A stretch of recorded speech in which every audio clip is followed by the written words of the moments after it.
السلام علیکم ورحمۃ اللہ وبرکاتہ۔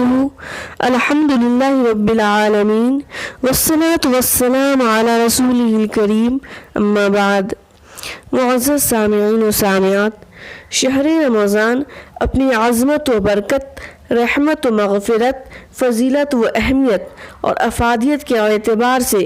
دوسرے تمام مہینوں سے ممتاز ہے۔ یہی وہ ماہ ہے جس میں قرآن مجید کا نزول ہوا، جیسا کہ سورہ بقرہ آیت نمبر 185 میں ارشاد الہی ہے، شہر رمضان الذی انزل فیہ القرآن، کہ رمضان مبارک ہی وہ مہینہ ہے جس میں قرآن مجید اتارا گیا۔ یہی وہ ماہ ہے جس کے آخری عشرہ کی طاق راتوں میں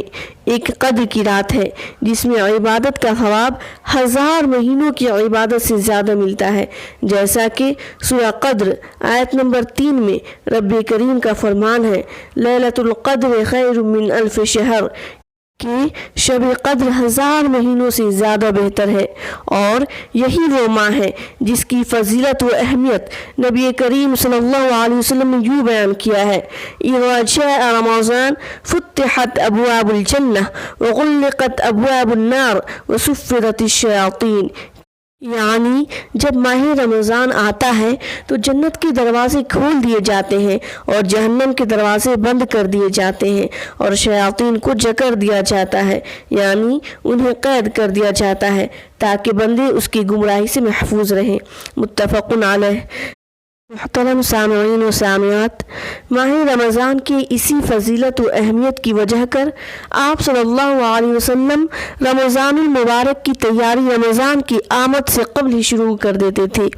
آپ صلی اللہ علیہ وسلم رمضان کی استقبال کے لیے کس طرح مستعد رہتے، وہ حضرت عائشہ رضی اللہ تعالیٰ عنہ کی اس حدیث سے معلوم ہوتا ہے کہ رسول اللہ صلی اللہ علیہ وسلم شعبان کے چاند اور اس مہینے کی تاریخیں جتنی اہتمام سے یاد رکھتے تھے، اتنی اہتمام سے کسی دوسرے مہینے کی تاریخیں یاد نہیں رکھتے تھے۔ پھر رمضان کا چاند دیکھ کر روزے رکھتے تھے، اور اگر 29 شعبان کو چاند دکھائی نہ دیتا تو 30 شعبان کے دن پورے کر کے پھر رمضان کے روزے رکھتے تھے۔ ابو داؤد حدیث نمبر 2325۔ علامہ البانی رحمہ اللہ نے صحیح ابو داؤد میں اس حدیث کو صحیح قرار دیا ہے۔ اتنا ہی نہیں بلکہ آپ صلی اللہ علیہ وسلم رمضان کا استقبال ماہ شعبان سے ہی بکثرت روزہ رکھ کر شروع کر دیتے تھے، جیسا کہ حضرت عائشہ رضی اللہ تعالیٰ عنہ سے مروی حدیث میں ہے کہ میں نے آپ صلی اللہ علیہ وسلم کو کسی اور مہینے میں شعبان کی روزے کی نسبت زیادہ روزے رکھتے نہیں دیکھا۔ آپ گویا پورے شعبان کے روزے رکھتے تھے، محض چند دن چھوڑ کے آپ پورا شعبان روزہ رکھتے تھے۔ صحیح بخاری حدیث نمبر 1969 و صحیح مسلم حدیث نمبر 1156۔ بلکہ آپ صلی اللہ علیہ وسلم رمضان کے استقبال کا اس طرح تیاری کرتے کہ اکثر اوقات شعبان میں اس طرح بکثرت روزہ رکھتے کہ اس کو رمضان المبارک کے ساتھ ملا دیتے تھے، جیسا کہ ام المؤمنین حضرت عائشہ و ام سلمہ رضی اللہ عنہما سے مروی ہے کہ آپ صلی اللہ علیہ وسلم سال میں کسی مہینے کے پورے روزے نہ رکھتے تھے مگر شعبان میں، کہ اسے رمضان کے ساتھ ملا دیتے تھے۔ ابو داؤد حدیث نمبر 2336 و اسنادہ صحیح۔ اور جب رمضان المبارک داخل ہوتا تو آپ کی معمولات زندگی یعنی عبادت و ریاضت میں عام دنوں کی نسبت کافی اضافہ ہو جاتا، اور آپ عبادت میں خوب محنت کرتے، خاص کر آخری عشرہ میں، جیسا کہ حضرت عائشہ رضی اللہ تعالیٰ عنہ سے مروی ہے، كان النبی صلی اللہ علیہ وسلم اذا دخل العشر شد مئزرہ واحیا لیلہ وایقظ اہلہ، کہ جب رمضان المبارک کا آخری عشرہ داخل ہوتا تو رسول اللہ صلی اللہ علیہ وسلم کمر بستہ اور چاق و چوبند ہو جاتے اور قیام اللیل فرماتے اور اپنے گھر والوں کو جگاتے تھے۔ صحیح بخاری حدیث نمبر 2024۔ نیز ایک دوسری حدیث میں حضرت عائشہ رضی اللہ تعالیٰ عنہ سے ہی مروی ہے،